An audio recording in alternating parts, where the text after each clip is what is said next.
All right. What kind of problems can these Chargers receivers give to a secondary?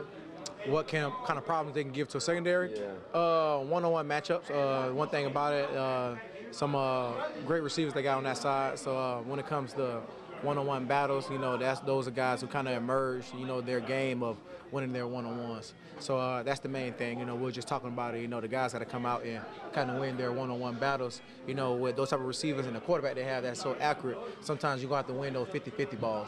And that's what the game is going to come down to. One stop in the run is always, but when it comes to, third downs or whatever it is, and you got that single man matched up, you got to win those 50-50 balls, and that's what it's going to count. So those receivers are known for that. So that means we got to be better at it. So, yeah. Like when you go against a receiver that you could have perfect coverage, but the ball still might be coming your way. Do I like going against receivers like that? Yeah. Well, if I have perfect coverage, I hope I'm getting the ball. But like I said, when it comes to guys like that, you can be perfect, but you got a quarterback who can put it in there. Sometimes it's going to happen. That's football. Sometimes it's going to be a great catch. It's going to be a great throw. That's going to happen. But when it comes to out of 60, 70 plays, you got to win at least 55 of them. And that's the guy who always doing right. That's the guy who always winning their one-on-one matchups. And sometimes the ball is going to go their way, and those are the ones you move on from. But you got to win majority. The one who win majority is the guy who's going to win the game. So, does it make it more difficult when there's kind of that unknown of whether or not Justin Herbert's going to go, and you might have to prepare for a different quarterback and not find out till? Oh, no, that doesn't phase us at all. We're preparing for Justin Herbert to play. If he doesn't, then we'll move forward. We're preparing for 13 to play. If he doesn't, we'll move forward. Everybody who right now they're starting offense, we're preparing for their starting offense, and so it's definitely nothing that we're wavering from when it comes to who may play or who may not. We're preparing for the ones that usually be out there. 13, 81, 7.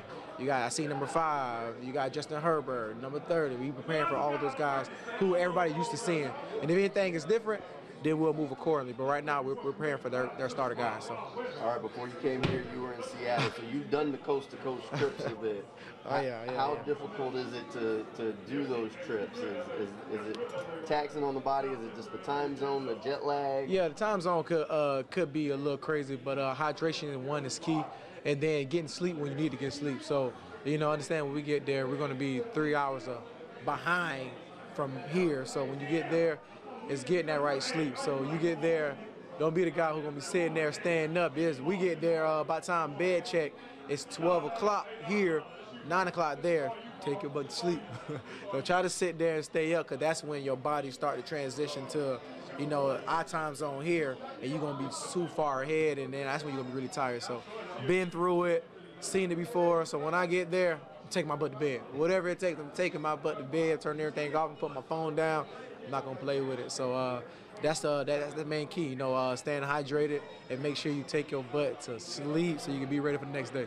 This team has historically struggled on the West Coast. It's tough. I totally understand. I don't play against a lot of teams that came to the West Coast over there to try to play Seattle, and it's tough. But the main ones is, especially when you got the before game jitters, people tend to kind of stay up a little later than usual. Man, turn everything off. Turn that phone upside down, push it away, take your butt to sleep, work on your breathing. Whatever it takes, you got to get some rest. And that's what people forget. You get to a point where you stayed up and you be like, I'm going to fall asleep whenever I fall asleep. No, at this point, you got to kind of force it. You got to. So, yeah, I've been through it before. Do you look at this game like it could be a little bit of a measuring stick for just where this defense is at, since the Chargers are thought of as one of the upper offenses in the league? A measuring stick? I know what type of defense we are. It showed last week. My main thing is responding after a game like that. When you have a game that you have a shutout, you got to respond in a way that it makes sense to the type of defense that you want to be. So my main thing that we're looking for is continue to play that same defense that we played or better. I feel like we still have stuff left out there. That wasn't our best game, and I don't think people understand that. That wasn't our best game. It looks good, but that just wasn't our best.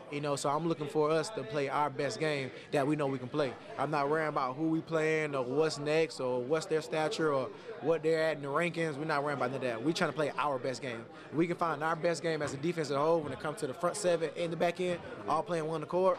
That's what we're worrying about. Main thing is continue to work on communication, continue to work on tackling, and make sure we stop the run and make sure that communication in the back end is right and getting turnovers. That's what we're working on. We want to play our best game. That's the part that we're looking for.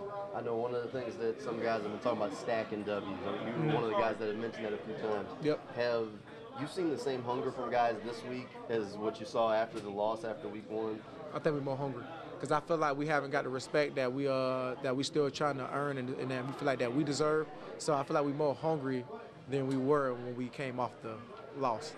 So it's crazy. You get a little bit of taste of success. Yeah, you get, and I feel like now it's like that show the people what type of team that we really are, and that's go earn our respect, and then make sure we go take it. So we at that point right now. We finna take respect.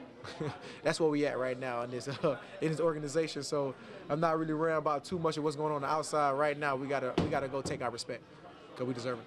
Gotcha. Appreciate it.